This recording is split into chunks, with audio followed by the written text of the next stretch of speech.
जब बैक्टीरिया के अंदर वापस प्लाज्मिड आ गया, bacteria divide rapidly. Every time a bacterium divides the plasmid replicated containing insulin gene.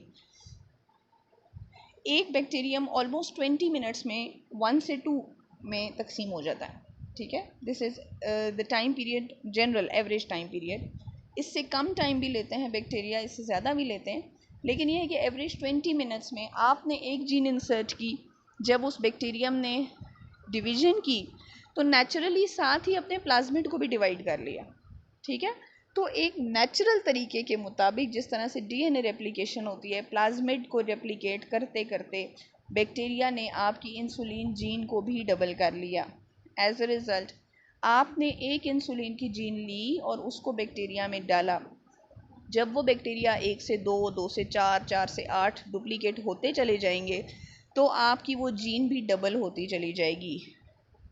नतीजा क्या निकलेगा कि आपने एक जीन डाली, आपके पास कुछ घंटों के बाद या कुछ देर के बाद उसकी बीसियों कॉपीज़, और अगर मज़ीद वेट करेंगे, उसको आइडियल कंडीशंस देंगे तो आपके पास hundreds of copies of the gene आ जाएंगी। The insulin gene instructs the bacteria to make insulin. और जितने बैक्टीरिया के अंदर वो इंसुलिन की जीन प्रेजेंट होगी, वो जीन जाहिर है कि अपना एक्सप्रेशन भी करेगी, अपने कैरेक्टर को एक्सप्रेस भी करेगी, तो वो बैक्टीरिया इंसुलिन प्रोड्यूस करना शुरू कर देंगे। जब वो बैक्टीरिया इंसुलिन प्रोड्यूस करेंगे तो ऑफ कोर्स बैक्टीरिया के तो किसी काम की वो इंसुलिन नहीं है, बैक्टीरिया को तो डायबिटीज़ नहीं होनी। वो इंसुलिन एज वेस्ट या बाय प्रोडक्ट आप बैक्टीरिया से लेना स्टार्ट कर देंगे, उससे एक्सट्रैक्ट कर लेंगे और उसको बतौर मेडिकेशन यूज़ कर लेंगे। ये आपकी बुक की फिगर है बेसिकली, वही कुछ है इसमें भी ऑलमोस्ट। बैक्टीरिया हैं, human cell isolates DNA from both sides, दोनों में से डीएनए कट करेंगे, प्लाज्मिड निकाला है बैक्टीरिया से, और दोनों को मिक्स करके ये तमाम स्टेप्स आपके होते होते अब जब बैक्टीरिया क्लोन द बैक्टीरियम से मुराद ये है कि आप बैक्टीरिया को आइडियल कंडीशंस देंगे तो बैक्टीरिया डिवाइड होना शुरू कर देगा। To make multiple copies of gene or organism is called cloning. The free living organisms in the environment that have had a foreign gene inserted in them are called transgenic organisms. ऐसे organisms जो जिनका gene आपने change किया है, that is called transgenic organism. तो ये जो bacteria होगा that would be called transgenic bacteria. और इसके अलावा कुछ बायोटेक्नोलॉजिकल प्रोडक्ट्स की एग्जांपल्स हैं या नेम्स हैं, ब्रेड, चीज़, सोया सॉस, ये सब कुछ हम ऑलरेडी पहले कर चुके हैं कुछ वीडियोस में। ये कुछ मज़ीद और एक्सप्लेनेशन है इसी प्रोसेस की कि DNA is extracted from the organism, उसको कट किया, प्लाज्मिड के अंदर डाला, वही प्लाज्मिड चाहे तो आप डबल कर लें और उसको आपने जब बैक्टीरिया में दिया तो बैक्टीरिया जितना रेप्लिकेट करेगा, आपके पास एक डीएनए फ्रेगमेंट था, अगर आप इनको 3 भी ना कंसिडर करें, सिंगल कंसिडर करें, तो एक सिंगल से आपके पास 3 and large number of copies producing colonies of clones, बहुत सारे क्लोन्स आपके पास बनते चले जाएंगे।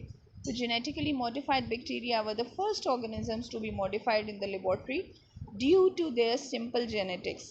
इसलिए क्योंकि बहुत ईजी है उसमें से प्लाज्मिड निकालना और डालना। These organisms are now use for several purposes and are particularly important in producing large amounts of pure human proteins for use in medicine. तो ये कुछ और प्रोडक्ट्स हैं जो कि आप ट्रांसजेनिक बैक्टीरिया से ऑब्टेन कर सकते हैं। इंसुलिन है, हेपेटाइटिस बी की वैक्सीन है, ह्यूमन ग्रोथ हार्मोन, इंटरफेरॉन एक एंटीवायरल प्रोटीन है, हेपेटाइटिस सी के ट्रीटमेंट के लिए, डिफरेंट किस्म के कैंसर्स के ट्रीटमेंट वगैरह के लिए यूज़ होती है। बीटा एंडोर्फिन पेन रिलीवर है, बहुत स्ट्रॉन्ग किस्म का पेन मेडिसिन होती है, बेसिकली नेचुरली हमारी बॉडी से सिक्रीट होता है ये केमिकल।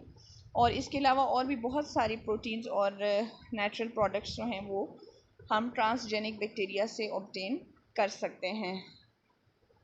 आपके एक्सरसाइज के एक्सटेंसिव क्वेश्चंस या जो ई नोट्स प्रोवाइड किए गए हैं उनमें बहुत डिटेल से बड़ी अच्छी तरह से प्रॉपर हेडिंग्स बनाकर ये मेंशन किया गया है, आपने वहाँ से याद करना है। फिगर आप इनमें से बुक वाली बनाना चाहें तो, या इनमें से जो भी फिगर आप इजीली कोशिश करें कि बुक वाली ही याद कर लें। स्टेप वाइज इसके साथ तमाम स्टेप्स मेंशन्ड हैं। ठीक है, तो this was all about how we insert gene into a bacterium, और बैक्टीरियम के अंदर जीन को इंट्रोड्यूस करेंगे तो हमारा बैक्टीरियम हमें जो भी हमारे मर्ज़ी का प्रोडक्ट हमें प्रोवाइड करेगा। ठीक है, तो इस तरह से हम नेचुरली अपनी मर्ज़ी के प्रोडक्ट्स हासिल कर सकते हैं, बजाय इसके कि हम उन्हें आर्टिफिशियली लेबॉर्ट्री में सिंथेसाइज करें। आर्टिफिशियल की उतनी इफ़ेक्टिवनेस भी नहीं होगी जितनी नेचुरल इंसुलिन या किसी भी मटेरियल की होगी। Thank you.